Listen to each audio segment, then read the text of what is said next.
आप उसको बाबा सुन तो लीजिए, सुन तो लीजिए। आज ये प्रमाणित हो चुका है कि स्त्री और पुरुष के मिलने से बच्चे पैदा होते हैं, गाय का गोबर खाने से बच्चे पैदा नहीं होते हैं। ये सभी लोग जानते हैं। सबको बच्चा पैदा होना चाहिए, सबको बच्चा पैदा होना चाहिए। किसी को ऐसा क्यों कि नहीं पैदा होता है? आपके भक्तों से पूछ लीजिए बच्चा उनको कैसे पैदा हुआ।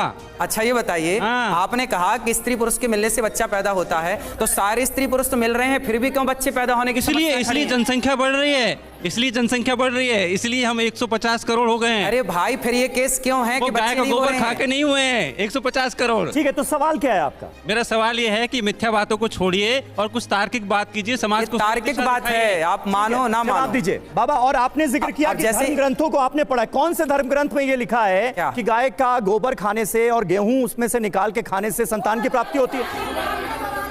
जी, वहां पब्लिक से बात करिए। क्या कहना चाह रहे? आप बताइए।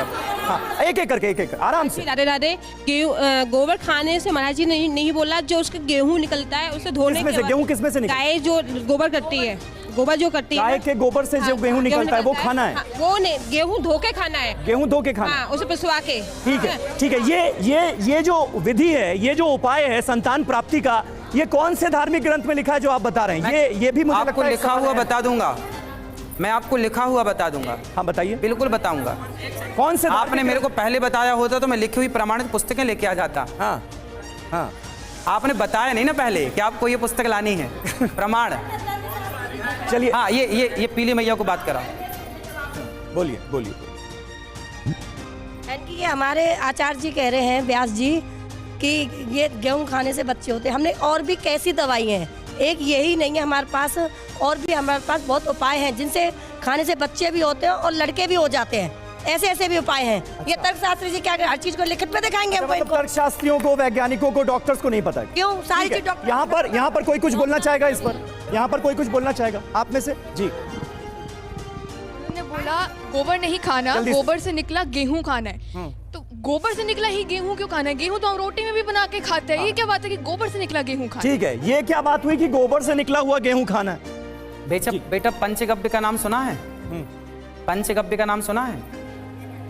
देखो, आप बच्चे हैं, आप नहीं जानते पंचगव्य क्या होता है, आप जानते नहीं। हमारे यहाँ वर्षों से एक परंपरा रही है बेटा, कोई भी शुभ कार्य होता है, यज्ञ होता है, भगवान राम ने यज्ञ किया, श्री दशरथ जी ने यज्ञ किया, भगवान श्री कृष्ण ने यज्ञ किया, और आज भी आप कभी यज्ञ करेंगे और आज भी आप कोई विशेष बड़ी पूजा करेंगे तो सबसे पहले आपको पंचगव्य पिलाया जाएगा।